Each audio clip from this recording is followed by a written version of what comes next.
اللہ رب العالمین والصلاة والسلام علی سید المرسلین وعلی آلہ واصحابہ واہل بیتہ واولیاء امتہ اجمعین۔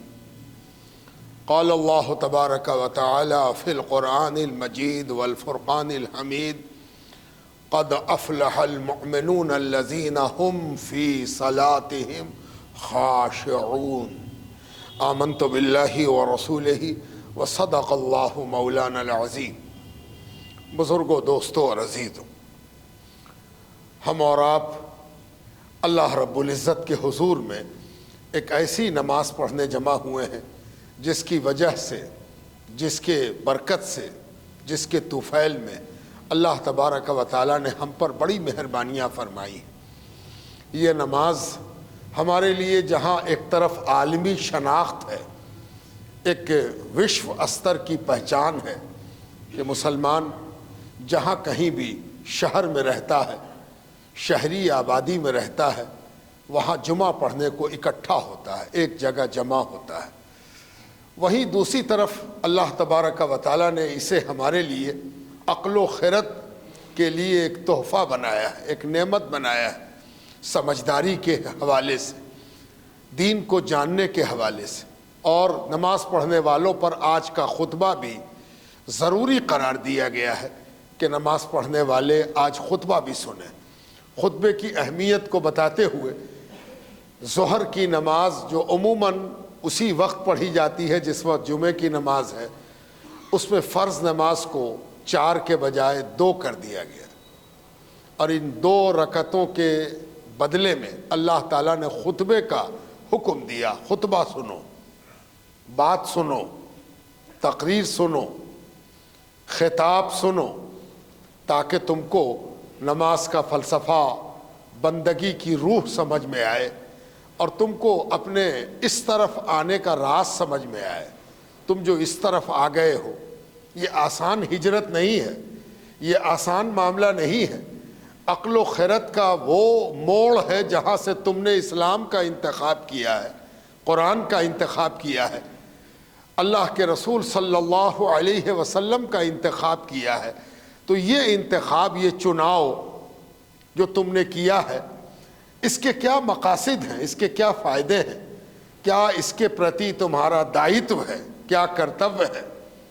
تمہارا کچھ ادھیکار بھی ہے، تمہارا کچھ کرتویہ بھی ہے۔ اس کو اگر سمجھنا چاہتے ہو تو اس جمعے کے خطبے پر توجہ دو۔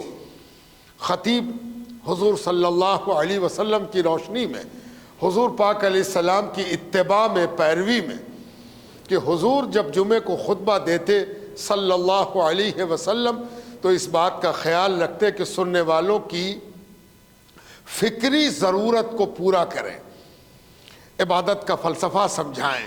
کوئی موقع ایسا ہے تو اس موقع کے حوالے سے بھی کچھ بات بتا دیں، کوئی چیز سامنے آنے والی ہے تو اس کے بارے میں بتا دیں، کوئی چیز گزر گئی ہے اور اس کے بارے میں کوئی فکری ہیجان ہے، کہیں پر فکری ویکیوم بنا ہے، کہیں پر کچھ چنتن اور منن میں کوئی کمی رہ گئی ہے، تو حضور پاک علیہ السلام اس کو بھی فل اپ کر دیتے، بھر دیتے، تاکہ اپنے ماضی کے سلسلے میں کنسیپشن واضح ہو جائے اور مستقبل کے بارے میں تم ذہنی اور فکری عملی طور پر تیار ہو جاؤ۔ اسی حوالے سے ہم اور آپ 1400 برس سے جمعے کے روز اپنا یہ مذہبی، دینی، ملی سفر طے کر رہے ہیں۔ بڑی خوش نصیبی ہے کہ آج ہم لوگ مسجد میں حاضر ہیں۔ یہ مہینہ رجب کا ہے، جیسا کہ میں نے عرض کیا تھا کہ عظمت والے، حرمت والے مہینوں میں ایک مہینہ رجب بھی ہے جو اکیلا آتا ہے، یعنی 4 مہینے حرمت کے ہیں، 3 مہینے تو لگاتار آتے ہیں، خالی، بقرعید اور محرم، یعنی ذی قعدہ، ذی الحجہ یا ذی الحجہ اور محرم، یہ لگاتار آتے ہیں۔ اس کی ایک وجہ تو یہ سمجھ میں آتی ہے، اللہ بہتر جانتا ہے، بہت سی وجوہات ہیں، آدمی کی بساط نہیں ہے کہ ہر وجہ کا احاطہ کر لے، لیکن ایک وجہ یہ سمجھ میں آتی ہے کہ حج ایک بڑی عبادت ہے، اور حج کے مہینے کے 1 مہینہ پہلے سے 1 مہینہ بعد تک یعنی حج کی عبادت کے لیے آنا اور جانا، حرم میں ٹھہرنا، حرم میں رکنا، اللہ کی نشانیوں کو دیکھنا، اللہ کی نشانیوں سے اپنے آپ کو بابرکت بنانا، اپنے گناہوں پر شرمندہ ہونا، اپنے گناہوں کی مغفرت کی فکر پیدا ہونا، یہ سب مقصود ہے، ملحوظ ہے۔ اور اس طرح یہ 3 مہینے برکت والے، رحمت والے، حرمت والے آتے ہیں۔ ایک مہینہ اکیلے آتا ہے اور وہ ہے رجب۔ یہ رجب کا مہینہ ہے، یہ بھی حرمت والا مہینہ ہے، اور اس کے حرمت کی ایک بڑی پہچان یہ بتائی گئی کہ 3 مہینے لگاتار اور 1 مہینہ یہ الگ سے، یہ مہینے ایسے ہیں جس میں لڑائی جھگڑا، جنگ جدال نہیں ہوگا، امن رہے گا، چین رہے گا، سکون رہے گا۔ یعنی لڑائی کے لیے کوئی مہینہ ہوتا تھا، لڑائی کے لیے بھی کیا مطلب، سمجھ میں بات نہیں آئی کہ یہ 4 مہینے میں لڑائی نہیں ہوگی۔ یہ بات تب تک سمجھ میں نہیں آ سکتی ہے جب تک آپ اس سینیریو کو، اس پس منظر کو نہیں جانتے ہو، نہیں پڑھا ہو، نہیں سنا ہو۔ دراصل یہ دنیا کے لوگوں کا ایک دستور بن گیا تھا کہ لڑتے تھے، لڑنے کو ان کا ہاتھ کھجلاتا تھا، لڑنے کے لیے ان کی طبیعت کا میلان ہوتا تھا، بالکل اسی طرح جیسے کسی کو بھوک لگے تو کھانا کھاتا ہے، نیند آئے تو سو جاتا ہے، پیاس لگے تو پانی پیتا ہے، ویسے ہی لڑنے والوں کا من وچلت ہوتا تھا کہ لڑیں گے نہیں، لڑنا ہے، لڑنے کی کوئی وجہ کھوجتے، لڑنے کا کوئی کارن کھوج لیتے اور لڑ بیٹھتے، لڑتے چلے جاتے، لڑتے لڑتے سال گزار دیتے، اور لڑنے کے دوران اس بات کا موقع ملتا کہ بہادر طے ہوتا، ہم بڑے بہادر ہیں، ہم نے اتنے کو مار دیا، اتنے کو کاٹ دیا، اتنی گردنیں اتار دیں، اتنے لوگ یتیم کر دیے، اتنے بیوہ کر دیے۔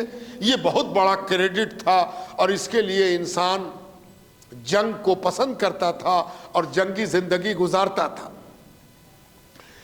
اللہ تعالیٰ نے اپنے انبیاء کے ذریعے، اپنے نیک بندوں کے ذریعے شاید اس لڑائی بھیڑائی کو کم کرنے، مینیمائز کرنے کے لیے کہ کیسے اس کو کم کیا جائے، منع کیا جائے تو سنتا نہیں ہے، تو کم سے کم مینیمائز کیا جائے، تو کم سے کم بنانے کے لیے یہ قانون اللہ تبارک و تعالیٰ نے حضور پاک علیہ السلام کے پہلے سے، دوسرے انبیاء کے ذریعے سے، ہو سکتا ہے کہ حضرت ابراہیم کے ذریعے سے، ہو سکتا ہے حضرت اسماعیل کے ذریعے سے، اللہ بہتر جانتا ہے، یہ قانون آیا کہ بھائی لڑنے جھگڑنے والے 3 مہینہ تو لگاتار نہیں لڑیں گے، اس لیے کہ اس میں حج کا مہینہ ہے، لوگ حج میں آئیں گے اور حج میں جائیں گے، تو یہ لڑائی بھیڑائی جو ہے یہ حج کے لیے مناسب نہیں ہے، حج کی قدر و منزلت کے لیے یہ مناسب نہیں کہ لڑائی ہو۔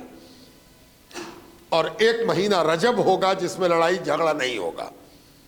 اگر کوئی لڑنے پر آ بھی جاتا، بھول گیا اور نکال لی اس نے تلوار اور کہا کہ مار کے رہیں گے، کاٹ کے رہیں گے، اور لوگ جمع ہو گئے اور اب جنگ ہونے والی ہے، تو کوئی آ کے بیچ میں کہتا کرے رجب کا مہینہ ہے، کیوں لڑ رہے ہو؟ رجب کے مہینے میں تو لڑنا مناسب نہیں ہے، اور تب لوگوں کو یاد آ جاتا اور اپنی اپنی تلوار بند کرتے کہ اچھا رجب کا مہینہ ہے تو رجب میں لڑنا نہیں ہے۔ تو رجب کے نہ لڑنے پر، رجب کے لڑائی سے پاک ہونے پر عرب ریجن کے لوگوں کا اتفاق تھا، یعنی رجب کی عظمت، برکت اور حرمت کے وہ بھی قائل تھے۔ رجب کی برکت کا راز کیا تھا؟ کیوں رجب میں لڑائی نہیں ہوتی تھی؟ رجب کے مہینے کو بھی ان 3 مہینوں کی طرح عظمت والا اور برکت والا کیوں سمجھا جاتا تھا؟ یہ راز کہیں کسی کتاب میں بہت واضح نہیں ہے، ہو سکتا ہے کبھی آگے مطالعہ کرتے ہوئے، تحقیق کرتے ہوئے کوئی بات سمجھ میں آ جائے۔ تو جب کوئی چیز بہت واضح نہ ہو تو وہ اللہ کا راز ہے، اللہ تعالیٰ بہتر جانتا ہے کیا معاملہ ہے، لیکن کچھ اندازے قیاس کیے جا سکتے ہیں۔ ان اندازوں میں سے ایک اندازہ یہ ہے کہ رجب وہ مہینہ ہے جس میں حضور پاک علیہ الصلاۃ والتسلیم کو معراج کی نعمت نصیب ہوئی، معراج عطا ہوئی، معراج نصیب ہوئی۔ کب نصیب ہوئی؟ 26 دن گزار کے، یعنی رجب کا جب 26 دن گزر گیا تو جو رات آئی وہ 27 کی تھی، 27ویں رات شب 27 کو حضور پاک علیہ السلام کی حیات مبارکہ میں، پاکیزہ زندگی میں ایک واقعہ ہوا، ایک گھٹنا گھٹی، اور وہ گھٹنا، وہ واقعہ ایسی برکت والا، ایسی عظمت والا، انوکھا، انوٹھا، ابھوتپورو، بے مثال، بے نظیر واقعہ معراج کا تھا۔ معراج کیا ہوتا؟ معراج کیا چیز ہے؟ اس کو جاننے کے لیے آگے بڑھنے سے پہلے یہ جاننا چاہیے کہ اس معراج سے ہمارے روز کا تعلق ہے، مسلمانوں کے روزانہ کا تعلق معراج سے ہے۔ ایسا نہیں ہے کہ جب رجب آیا یاد آ گیا کہ معراج کا مہینہ ہے، کسی نے بتا دیا، تقریر سن لیا، کوئی کتاب پڑھ لیا تو اچھا یہ معراج کا مہینہ، نہیں۔ مسلمان معراج سے اپنا ڈیلی کا رشتہ رکھتا ہے، ڈیلی کی روٹین ایک مسلمان کی اس کو معراج سے دور نہیں ہونے دیتی ہے۔ وہ معراج سے قریب ہوتا، معراج اس سے قریب ہوتا۔ کیوں؟ اس لیے کہ معراج وجہ بنی نماز کے آنے کی، نماز کی فرضیت کی، نماز کی سالگرہ ہے معراج۔ یہ جو رجب آتا ہے اور رجب کی 27ویں رات آتی ہے، یہ 27ویں رات ہمارے لیے نماز کی ورش گانٹھ ہے، صلاۃ کی، صلاۃ نماز کی یہ ورش گانٹھ ہے، سالگرہ ہے۔ ہر سال رجب جب آئے تو معراج کی رات آئے گی، اور معراج کی رات ہمیں یہ بتائے گی کہ یہ جو نماز ہے، برتر نماز، یہ نماز جو اللہ سے ہم کو قریب کرتی ہے، یہ نماز جو ہماری زندگی میں اسلام کے برکات کو گھولتی ہے، اس کی سالگرہ معراج ہے۔ تو کیا ہے معراج؟ معراج کے ظاہری معنی، معراج کے مطلب ہوتے ہیں سیڑھی۔ معراج اس چیز کو کہتے ہیں جو کسی کو بلند کر سکے، کسی کو اوپر اٹھا سکے، کسی کو اونچائی تک پہنچا سکے، کسی کو اپنی سطح سے اوپر اٹھا سکے۔ اور اس کے لیے ایک عام بول چال میں ہم لوگ خوب استعمال کرتے ہیں سیڑھی، سیڑھی سے چڑھ کے اوپر آؤ۔ تو سیڑھی کیا ہے؟ کسی آدمی کو اس کی سطح سے بلند کرنے کا ذریعہ ہے۔ تو معراج مانے بلندی، عروج، اونچائی، اس کو معراج کہتے ہیں۔ اور آپ جانتے ہیں کہ نبی امت کے مقابلے میں بلند ہوتے ہیں، اللہ تبارک و تعالیٰ ان کے ذریعہ اپنے بندوں کو خطاب کرتا ہے، اللہ تعالیٰ ان کے ذریعہ اپنے احکامات ہم تک پہنچاتا ہے، اللہ تعالیٰ ان کے ذریعہ ہماری دعائیں سنتا ہے، ہماری مصیبتوں کو دور فرماتا ہے، اور ہمارے سوالات کو نبی کے ذریعے اللہ جواب عنایت فرماتا ہے۔ تو نبی ہم سے بلند ہے، اور نبی کو اللہ رب العزت بعض دفعہ کچھ اور بلندی بخشتا ہے۔ نبوت خود بلندی ہے، نبوت وہ بلندی ہے جہاں تک امت کی رسائی نہیں ہے۔ اگر امت کو بلند چیز دیکھنے کا شوق ہو، اونچائی دیکھنے کا شوق ہو، تو وہ نبی کی نگاہ سے دیکھتا ہے، نبی اس کو بلندی دکھاتے ہیں، انبیاء کرام علیہم السلام اس کو بلندی دکھاتے ہیں، بلندی کا راستہ بتاتے ہیں، عروج کا راستہ بتاتے ہیں۔ نبیوں کو اللہ تبارک و تعالی اپنی شان کے مطابق اس نبی پر بلندی کے معاملات ظاہر فرماتا ہے۔ ہر نبی کو معراج ہوتی ہے، کئی ہوتی ہے، ایک دو نہیں ہوتی، کئی بار ہوتی ہے۔ اللہ رب العزت اس کو بہتر جانتا ہے کہ کس نبی کو کب کس درجے کی معراج ہوئی، یہ اللہ اور نبی کے درمیان کا راز ہے۔ اللہ جل جلالہ اور نبی پاک علیہم السلام، انبیاء کرام یہ بہتر جانتے ہیں کہ کب معراج ہوئی، کب معراج ہوئی اور کیسی معراج ہوئی۔ یہ معراج جو 27 رجب کو ہوئی، یہ معراج کبریٰ ہے، یعنی سب سے بڑی، سب سے اعلیٰ، سب سے عظیم، سب سے برتر معراج۔ اس کی برتری کا ایک راز یہ ہے کہ یہ وہ معراج ہے جس میں بلندی صرف نہیں دکھائی گئی بلکہ اللہ سبحانہ تعالیٰ سے قربت ہوئی۔ معراج بلندی کو کہتے ہیں، یہاں سے کوئی بلند ہوا تو اس کو بھی معراج ہو گئی، لیکن یہ معراج وہ ہے جس میں اللہ سبحانہ تعالیٰ سے تقرب حاصل ہوا، نزدیکی حاصل ہوئی۔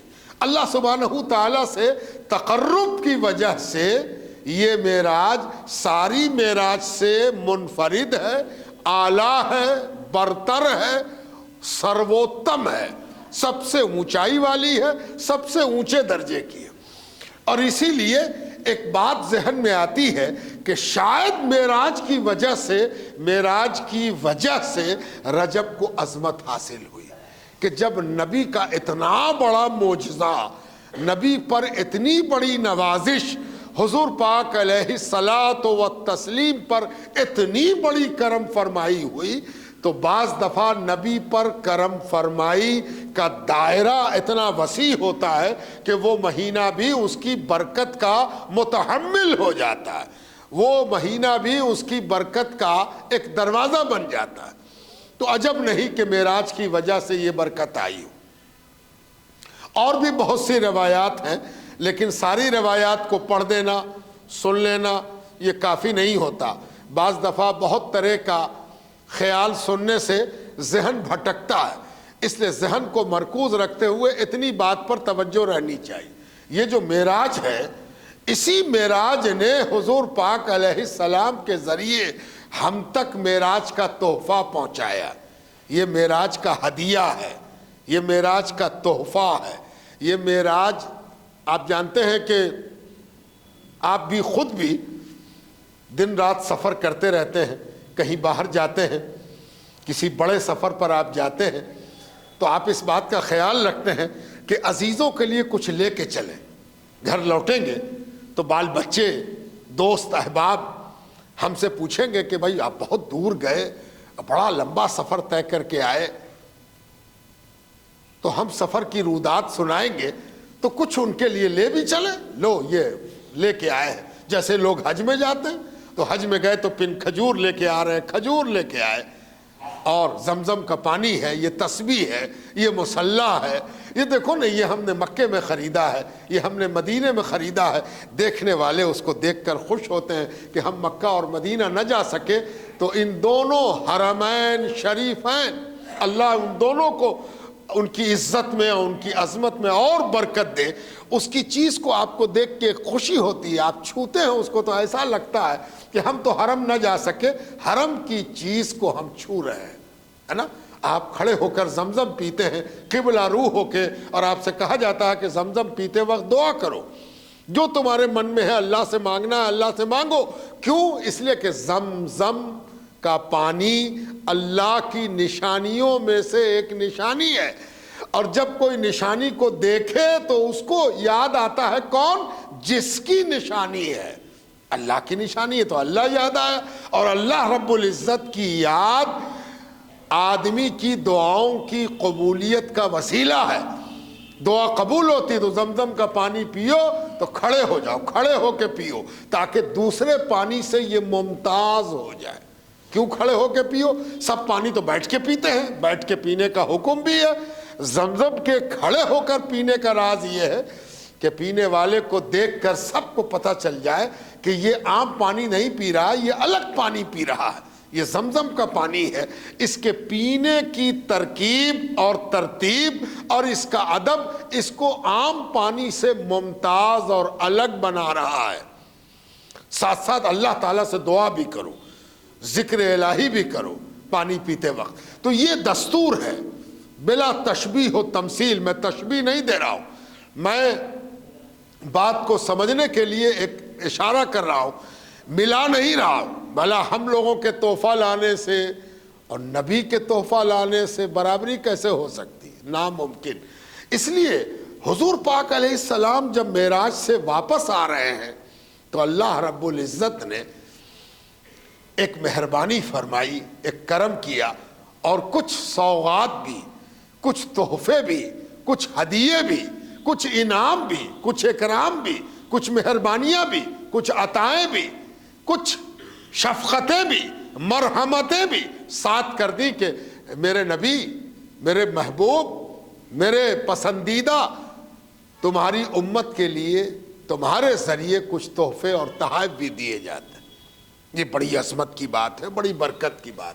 اور میں کبھی کبھی سوچتا ہوں کہ شاید اس کی ایک وجہ اور تھی، اور وہ وجہ یہ تھی کہ معراج آسانی سے سمجھ میں آنے والی بات نہیں تھی، آج تک سمجھ میں نہیں آ سکی۔ جو سمجھنے کی کوشش کرتا ہے کہ معراج کیسے ہوئی ہوگی، حضور کیسے تشریف لے گئے، کفار مکہ کو سمجھ ہی میں نہیں آتا تھا، پریشان تھے، بار بار چھیڑ کے پوچھتے تھے کہ کب گئے تھے، کہاں گئے تھے، ہے نا۔ اور جب یہ بات نکل ہی آئی ہے تو جاننا چاہیے کہ معراج کے دو حصے ہیں۔ معراج کا جو سفر ہے اس کو دو حصے میں موٹے طور پر تقسیم کیا جاتا ہے۔ ایک حصہ وہ ہے جس میں حضور صلی اللہ علیہ وآلہ وسلم مکہ مکرمہ سے بیت المقدس تشریف لے گئے۔ بیت المقدس یہ کہاں ہے؟ یہ فلسطین میں ہے، جہاں ابھی کچھ دنوں پہلے اس کے آس پاس میں جنگ چل رہی تھی، غزہ میں جنگ چل رہی تھی، وہ جگہ بیت المقدس کہلاتی۔ یہ بیت المقدس کیا ہے؟ یہ بنی اسرائیل کے انبیاء، یعنی حضرت یعقوب علیہ السلام، حضرت یوسف علیہ السلام اور ان کے آس پاس کے جتنے بھی انبیاء گزرے ہیں، جس میں حضرت سلیمان علیہ السلام، حضرت داؤد علیہ السلام، پھر اسی کی تفصیل میں جائیے تو پھر حضرت موسیٰ علیہ السلام اور پھر حضرت عیسیٰ علیہ السلام، ان انبیاء کی زمین ہے وہ کون؟ بیت المقدس۔ حضرت ابراہیم کا وطن بھی آسی پاس ہے، حضرت ابراہیم کا وطن بھی وہی ہے۔ حضرت اسماعیل حضرت ابراہیم کے بیٹے اللہ کے حکم سے لا کے مکہ مکرمہ میں ابراہیم علیہ السلام نے ان کی والدہ ماجدہ سیدہ ہاجرہ کے ساتھ لا کے رکھا۔ باقی اولاد تو وہی رہی، اور آپ کی اولاد میں کثرت سے انبیاء ہوئے۔ انبیاء کی زمین ہے وہ بیت المقدس، اور وہاں نبیوں نے ایک اللہ کی عبادت کے لیے گھر بنایا، بیت اللہ بنایا۔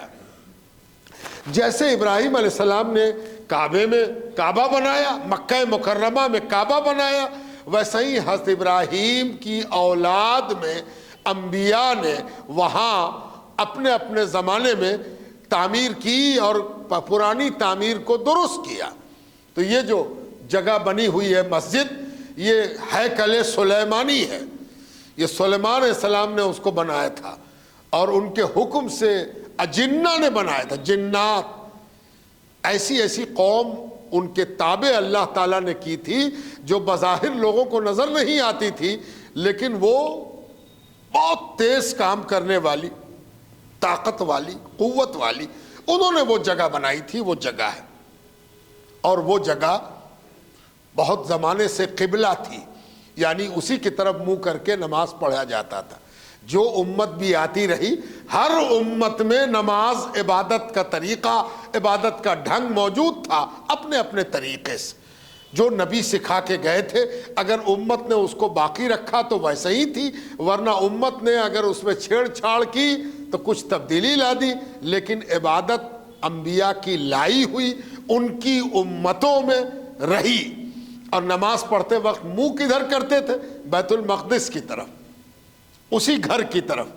حضور پاک علیہ السلام بھی مکہ مکرمہ میں جب نماز پڑھتے، اور آپ پر جیسے جیسے لوگ ایمان لاتے گئے وہ نماز پڑھتے رہے، تو سب اپنا منہ کدھر کرتے تھے؟ بیت المقدس کی طرف، جو فلسطین میں ہے۔ اسی لیے اس کو لوگ عام بول چال کی بھاشا میں کہتے ہیں قبلہ اول، پہلا قبلہ ہے نا۔ تعمیر کے لحاظ سے کعبہ پہلے ہے، کعبے سے پہلے کوئی قبلہ نہیں ہے، لیکن چونکہ پہلے وہ قبلہ بنا ہوا تھا، لوگ اسی طرف نماز پڑھ رہے تھے، اس لیے اسے قبلہ اول کہا جاتا ہے۔ تو حضور پاک علیہ السلام مکہ مکرمہ سے کہاں گئے؟ بیت المقدس تشریف لے گئے، اور بیت المقدس میں قیام تھوڑی دیر ہوا، کچھ وقفہ رکے، اور اس کے بعد سیدھے اوپر کی جانب پرواز کیا، اوپر کی جانب تشریف لے گئے۔ ان دونوں سفر کو دو نام دیا جاتا ہے، یہ جو حضور مکے سے بیت المقدس گئے اس کو اسرا کہتے ہیں. اسرا کیوں کہتے ہیں؟ اس لیے کہ قرآن کریم میں یہ لفظ استعمال ہوا ہے اور اللہ تبارک و تعالیٰ نے فرمایا سبحان الذی اسرا بعبدہ، پاک ہے وہ ذات جو اپنے بندے کو راتوں رات لے گئی. تو اسرا کیوں کہتے ہیں؟ اسرا کہنے کی وجہ یہ ہے کہ یہ سفر رات میں ہوا تھا، اور رات میں جب کوئی سفر ہو تو اس کو عربی زبان میں اسرا کہتے ہیں. تب یہ جو سفر ہے اسرا کا، اس کے بعد جو حضور بیت المقدس سے اوپر تشریف لے گئے آسمان کی بلندیوں میں، اس کو معراج کہتے ہیں. ہے دونوں معراج کا حصہ، لیکن نام یہاں تک کو اسرا اور ادھر والے کو معراج. حضور پاک علیہ السلام نے مکہ مکرمہ میں کفار مکہ کے سامنے جب اپنے معراج کا تذکرہ کیا تو کتنا کیا؟ سننے والے کی بساط کے مطابق کیا. جو سامنے موجود ہے مسلمان ہیں، جو اسلام نہیں لائے ہیں وہ ہیں، تو جس سے بات ہو رہی ہے اس کی کیپیبلٹی کیا حیثیت ہے، اس کی کتنا برداشت کر سکے گا، کتنا ہضم کر سکے گا، کتنا پچا سکے گا، کتنا ہاضمہ ہے اس کا، اتنی ہی بات کی. حضور پاک علیہ السلام نے بات کرنے کا ایک طریقہ سکھایا ہے. فرمایا تکلم الناس علی قدر عقولہم، لوگوں سے ان کی عقل کے مطابق بات کیا کرو. ایسی بات کرو جو ان کی عقل میں سما جائے، ایسی بات نہ کرو جو ان کے عقل کے اوپر سے گزر جائے اور ان کو لگے کہ تو سمجھ ہی میں نہیں آئی بات کیا کہا کیا نہیں کہا. اور حضور پاک علیہ السلام کا یہ معجزہ تھا کہ آپ جب گفتگو فرماتے تھے تو سامنے والے کو ایسا لگتا تھا کہ حضور پاک علیہ السلام کی پوری گفتگو دل، دماغ، قلب، جگر سب میں سما گئی. اتنی آسان، اتنی فصاحت کے ساتھ، اتنی بلاغت کے ساتھ حضور پاک علیہ السلام گفتگو فرماتے تھے. چنانچہ جب کفار مکے کے منکرین نے پوچھا کہ آپ کہاں گئے تھے تو حضور نے فرمایا کہ میں بیت المقدس گیا تھا، بیت المقدس سے ہو کے آ رہا ہوں. تو بیت المقدس ہی ان کو نہیں پچا، ان کے لیے بڑی پریشانی کی بات تھی، اس لیے کہ وہ یہ جانتے تھے کہ یہاں سے بیت المقدس کا راستہ 1 مہینے کا ہے. 1 مہینہ لگتا تھا اس زمانے میں بیت المقدس پہنچنے میں. اونٹ پر چلیے، گھوڑے پر چلیے، اس زمانے کی جو سواری تھی، اس کی جو رفتار تھی، اس میں کتنے دن کا سفر تھا؟ 1 مہینے کا. اور حضور پاک علیہ السلام فرماتے کہ میں رات میں گیا بھی اور واپس بھی آ گیا. تو اتنا ہی ان کو سمجھ میں نہیں آیا، تو اس سے اوپر کی بات ان کو کہاں سے سمجھ میں آئے. اور اسی لیے حضور پاک علیہ السلام کی جو گفتگو تھی، معراج کی جتنی روایات ملتی ہیں، حضور نے ان سے بات کی، حضور نے ان سے بات کی، حضور نے سیدنا ابوبکر صدیق سے بات کی، حضرت عبداللہ ابن عباس سے بات کی، مولا علی سے گفتگو کی، جتنے صحابہ سے بات کی، سب کی عقل کے مطابق ان کو تفصیل سنائی. اور یہ اس لیے تھا کہ جو جتنا ہضم کر سکے اتنا ہی دیا جائے. کفار مکہ اتنی ہی سی بات برداشت نہ کر سکے. تو میرے کہنے کا مقصد یہ تھا کہ یہ سفر حیرت انگیز تھا، عقل کو ٹھہر کر جھرجھری آ جائے کہ ایسا ہو گیا، ایسا ممکن ہوا. چنانچہ الگ الگ طریقے سے لوگوں نے اس کو جانچنے کی بھی کوشش کی. کسی نے کہا کہ آپ بیت المقدس ہو آئے، کیسا ہے بیت المقدس بتائیے تو، دروازہ کیسا ہے، کھڑکی کیسی ہے، کتنے دروازے ہیں، کتنی کھڑکی ہے. کسی نے لمبائی پوچھی، کسی نے چوڑائی پوچھی، کسی نے راستے کا حال پوچھا کہ آپ گئے تو راستے میں کیا دیکھا، آپ تو راستے سے گزرے ہوں گے. اور حضور پاک علیہ السلام نے سب کا جواب عنایت فرمایا. اسی جواب دیتے ہوئے ایک بات ذہن میں رہنی چاہیے کہ شاید یہ تحفہ نماز کا، یہ تحفہ بھی اس بات کی دلیل ہے کہ سفر ہوا ہے اور سفر کے نتیجے میں کچھ آیا ہے. تو مسلمان قیامت تک اپنی نماز کے لیے اپنی طبیعت کا جو اظہار کرتا رہے گا اور نماز سے شوق، ذوق تعلق پیدا کراتا رہے گا تو ہر مسلمان کی نماز 5 وقت کی معراج کی دلیل مہیا کرتی رہے گی۔ یعنی یہ ایسا سفر ہے جس کا تحفہ ابھی زندہ ہے، ابھی لائیو ہے، ابھی موجود ہے، آپ اور ہم اس کے گواہ ہیں۔ آپ اور ہم آج بھی اس تحفے کو بالکل ویسے ہی چھو رہے ہیں، بلا تشبیہ و تمثیل، جیسے کسی حج میں آنے والے سے فوراً زمزم لے رہے ہو اور پی رہے ہو، کسی حج میں آنے والے سے کھجور لے رہے ہو اور کھا رہے ہو اور کہیں ہاں ہاں کیا کھجور ہے، ہاں ہاں کیا زمزم ہے، سبحان اللہ۔ بالکل اسی طرح نماز ہے کہ نماز کا پڑھنا آپ کو اس بات کی یاد دلا رہا ہے کہ حضور پاک علیہ السلام معراج میں گئے اور معراج سے یہ تحفہ لے کے آئے۔ آج جو ہم نماز پڑھ رہے ہیں تو یہ معراج پر دلیل ہے، معراج پر ایمان ہے، اور معراج کے بارے میں ہماری نماز معراج کے سلسلے میں ہمارے عقیدے کی گواہی ہے۔ اس لیے اللہ رب العزت ہم سب کو نماز کی طرف رغبت دے، نماز سے محبت دے، نماز سے پیار دے۔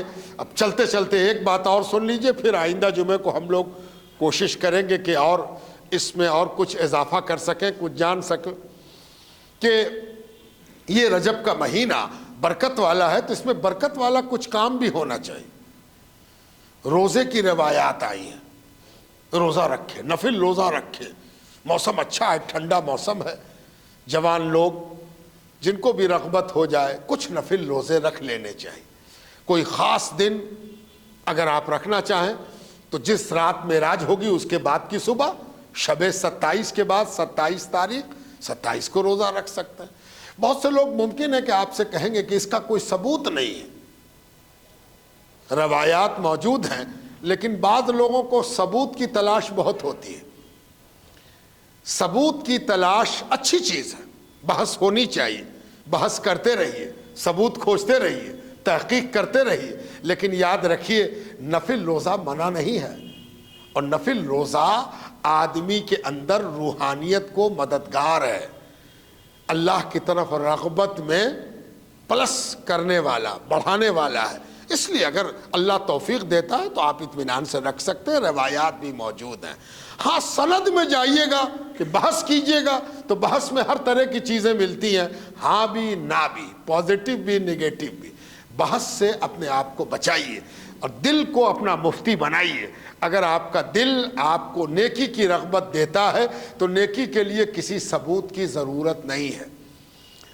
آج کی تاریخ میں ہمارا اور آپ کا ایک بہت بڑا مسئلہ یہ ہے کہ ہم فضول چیزوں میں زیادہ بحث کرتے ہیں، بے مقصد کی بحث بھی اتنی بحث کہ ساری دنیا کو پتہ چل جائے کہ آج ہم اور آپ کس چیز پر بحث کر رہے ہیں۔ جیسے سوشل میڈیا، آج کل کا سوشل میڈیا یہ بتا دیتا ہے کہ لوگ کس دلچسپی میں مبتلا ہیں، ہے نا؟ سوشل میڈیا کو آپ 15 منٹ دیکھ جائیے گا تو آپ کو پتہ چل جائے گا کہ ابھی ہندوستان میں کس چیز پر بحث ہو رہی ہے، دنیا میں کس چیز پر بحث ہو رہی ہے، یہ آپ کو پتہ چل جائے گا سوشل میڈیا پہ۔ اور تب اگر آپ ایمانداری کے ساتھ دیکھ رہے ہیں تو آپ ماتم کریں گے کہ مسلمان کن چیزوں میں، کن بحثوں میں، کن عناوین میں پھنسے ہوئے ہیں۔ مثلا مسلمانوں میں ایک بحث ہو رہی کہ کنڈا جائز ہے کہ ناجائز ہے، کنڈا کرنا چاہیے کہ نہیں کرنا چاہیے، 22 رجب کو کنڈا صحیح ہے کہ غلط ہے۔ ایک طبقہ کہہ رہا کہ بالکل غلط ہے، بہت خراب ہے، دوسرا طبقہ کہہ رہا کہ بالکل صحیح ہے اور ضرور کرنا چاہیے۔ یہی وقت ہے، یہی وقت کی پکار ہے، یہی وقت کا عنوان ہے۔ کیا یہ سب وحشت، یہ صریحاً کلچر ہے، تہذیب ہے ہماری، ہمارے بزرگوں سے ہم تک تہذیب پہنچی ہے۔ نہ یہ فرض ہے، نہ یہ سنت ہے، نہ یہ واجب ہے، اور نہ یہ گناہ ہے، نہ اس کو بربادی کا سبب کہا جا سکتا ہے۔ جس کا جی چاہتا ہے وہ کرتا ہے۔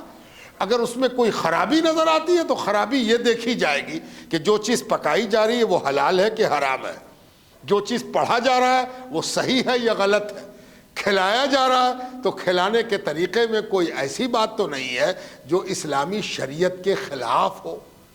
اور جب غور سے دیکھا تو جائز چیز ہے، قرآن پڑھا جا رہا، ایصال ثواب کیا جا رہا، عام لوگوں کو کھلایا جا رہا، بندگان خدا بیٹھ کے کھا رہے ہیں، اس میں کون سی خرابی پیدا ہوگی؟ کہاں پر خرابی پیدا ہوگی؟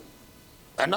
اگر کوئی کہے کہ کب سے ہو رہا ہے، یہ کب سے ہو رہا کا جو سوال ہے یہی وحشت پیدا کراتا ہے کہ کب سے ہو رہا ہے نا؟ یہ کب سے ہو رہا کی جو بحث ہے، اس بحث میں مسلمانوں کے لیے اتنا فتنہ ہے کہ اللہ کی پناہ۔ اگر ہر چیز کی تلاش کی جائے کہ کب سے ہو رہا ہے، تب تو میری ٹوپی اور آپ کی ٹوپی، آپ کا پیجامہ اور میرا پیجامہ، آپ کی قمیض اور میری قمیض، ان سب پر اتنی بحثیں نکلیں گی کہ کام کی بات رہ جائے گی۔ اس لیے ان بحثوں میں اپنے کو مت الجھائیے۔ اگر آپ کنڈا کرتے ہیں کریے، نہیں کرتے ہیں مت کیجیے۔ آپ کو کوئی دعوت دیتا ہے کہ آئیے کھا لیجئے گا، آپ کا دل لگتا ہے کہ کھاتے آئے چلو کھا لیتے ہیں، کیا حرج ہے، بسم اللہ کیجیے اور کھا لیجیے۔ آپ کا دل نہیں چاہتا کہ نہیں کھائیں، کہیں کہ بھائی میرا دل مطمئن نہیں، ہم نہیں کھائیں۔ کچھ تھوڑا سا اپنے اندر انقلاب لائیے۔ یہ جو حضرات آج ان بحثوں کو گرما گرم کر رہے ہیں اور ان بحثوں میں اپنے دل سے گھی ڈال ڈال کے اس کو آگ بڑھا رہے ہیں، یہ دوست نہیں ہے، یہ دشمن ہے، اور ان کو احساس نہیں ہے کہ کیا کر رہے ہیں اور کن بحثوں میں مسلمانوں کو الجھا کے رکھا ہے۔ ایسے ہی بحث کچھ اور بھی ہے جو آپ سوشل میڈیا پر دیکھیے گا، مجھے تو بولتے ہوئے بھی اچھا نہیں لگتا کہ کن بحثوں میں لوگ الجھ گئے اور یہ بھول گئے کہ چاروں طرف سے آپ پر نگاہ ہے کہ کرتا کیا ہے، اس سوچتا کیا ہے، اس کی مشغولیت کیا ہے، اس کا انگیجمنٹ کیا ہے، اس کی پسندیدہ چیز کیا ہے، اور ساری دنیا دیکھ کے ہنس رہی ہے کہ یہ تو ایسی ایسی بحثوں میں الجھا ہوا ہے کہ اس کو اپنے مسائل کا بھی علم نہیں ہے کہ اس کے پرابلمز کیا ہے، اس کو آج کے زمانے میں کیا چاہیے، اس کو کیا کرنا ہے۔ پریفرنس لسٹ نہیں بنا سکا، ایسی کوئی فہرست نہیں بنا سکا کہ کب سے اوپر کیا ہے، اس کے بعد کیا ہے، اس کے بعد کیا ہے اور نیچے کیا ہے۔ یہ تو وحشت میں مبتلا ہے، فضول باتوں میں بحث کرتا ہے۔ جو مقرر، جو مولوی، جو خطیب آپ کو ان بحثوں میں الجھاتا، اس سے پوچھئے کہ تم کو آج کے مسائل کا علم ہے، اس پر بات نہیں کرے گا۔ یہ جتنا کنڈے پر بات کرنے والا، اس سے پوچھئے کہ مسلمان بچہ اور بچی آج کی تاریخ میں کدھر جا رہا ہے، یہ اس پر بات نہیں کرتا، اس کو کنڈا سوچ رہا ہے، میلاد اور فاتحہ سوچ رہا ہے، اور اس کو پتہ نہیں کیا کیا سوچ رہا ہے، کون عظمت والا ہے اور کون سب سے افضل ہے اور کون برتر ہے اور کون مفضول ہے، کون مسلمان ہے کون مسلمان نہیں ہے، یہ بدعتی ہے، یہ سنی نہیں ہے، یہ سنی کیسے ہو گیا، یہ سنی ہو ہی نہیں سکتا۔ صبح سے شام تک یہ سنی طے کر رہے ہیں، اور یہاں پوری کی پوری بھیڑ کدھر جا رہی ہے اس کا پتہ نہیں۔ اپنے معاملات کے بارے میں سنجیدہ ہو جائیے، اور اگر آپ لڑکیوں کے باپ ہیں، لڑکوں کے باپ ہیں، تو آپ کو اس بات پر زیادہ توجہ دینی چاہیے کہ میرا بیٹا اور میری بیٹی کی پسند آج کل کیا ہے، کدھر جا رہی ہے بیٹی۔ بیٹی اگر پڑھنے جاتی ہے تو کہاں جاتی ہے، کتنی دیر پڑھتی ہے، شوق پر نظر۔ باپ، یہاں بہت سے باپ بیٹھے ہوئے ہیں، میں باپ سے درخواست کرتا ہوں کہ اس وقت کا بہت بڑا مسئلہ ہے کہ اگر آپ نماز اور روزے کے ساتھ ساتھ اپنی اولاد کو اپنی روش پر رکھتے ہیں تو آپ بہت بڑے کامیاب انسان ہیں، ورنہ آپ تو آپ رہیے گا، آپ کے ہاتھ سے خود آپ کی اولاد نکل جائے گی۔ اولاد کے بارے میں بات کرو نا، آؤ نا ہم لوگ اولاد کے بارے میں بات کرتے ہیں۔ اولاد سے لاپرواہ مت بنو، اولاد کے بارے میں بات کی جائے کہ بیٹا اور بیٹی کہاں جا رہا، کیا کر رہا ہے۔ اور یاد رکھو، اگر تم اس مسئلے پر نہیں سوچ سکے تو 10 سال کے بعد ہاتھ ملنے کا موقع ہوگا اور خود تمہارے ہاتھ سے تمہاری اولاد نکل چکی ہوگی۔ فکر کرو اس بات کی کہ اس کو دین کی طرف لے آئیں، اس کو اسلام کی طرف لے آئیں، اس کو اچھائی کی طرف لے آئیں، اس کو بھلائی کی طرف لے آئیں، اس کو نیکی کی طرف لے آئیں۔ آپس کے جھگڑے، آپس کی لڑائی، آپس کے عقیدے کی بحثیں، یہ سب عیش کے دنوں کے تماشے ہیں جو تم آج کر رہے ہو، آج کے لیے یہ مناسب نہیں ہے۔ ایسی بحثوں سے اپنے آپ کو بچا کے رکھو۔ معراج کی رات میں اگر ہو سکے، کہیں معراج کی رات کی تقریریں ہوتی ہیں، میلاد ہوتا ہے، کوئی ایسا اجتماع ہوتا ضرور شریک ہو. یہاں بھی خانقاہ میں ہوگا شب 27 کو. اگر آپ آتے ہیں مغرب کی نماز کے بعد سے عشاء تک یہاں معراج کا جلسہ چلتا رہے گا. معراج پر گفتگو ہوگی, معراج پر باتیں ہوں. آپ اچھا وقت بال بچوں کے ساتھ گزار سکتے ہیں. آپ اپنے بال بچوں کو بتا سکتے ہیں کہ آج کے دن کیوں ہم آئے ہیں, کیا وجہ ہے, ہمارا مسلمان کا معراج سے کیا تعلق ہے. اس پر بات ہونی چاہیے. پازیٹیو بنو, پازیٹیو سوچو, فضول باتوں سے اپنے آپ کو بچو. جھگڑے, لڑائی, فساد, اختلاف, ان سے اپنے آپ کو بچاؤ. اور ان لوگوں سے ہوشیار رہو جو صبح سے شام تک تم کو ایسے مسائل میں پھنسا کے رکھتے ہیں جن کے بارے میں ان کو خود نہیں معلوم ہے کہ گڈھے میں گرنا ہے, گڈھے میں گرا رہا ہے. اللہ محفوظ رکھے. اللہ تعالی ہم سب کو نیکی اور بھلائی کی توفیق عطا فرمائے.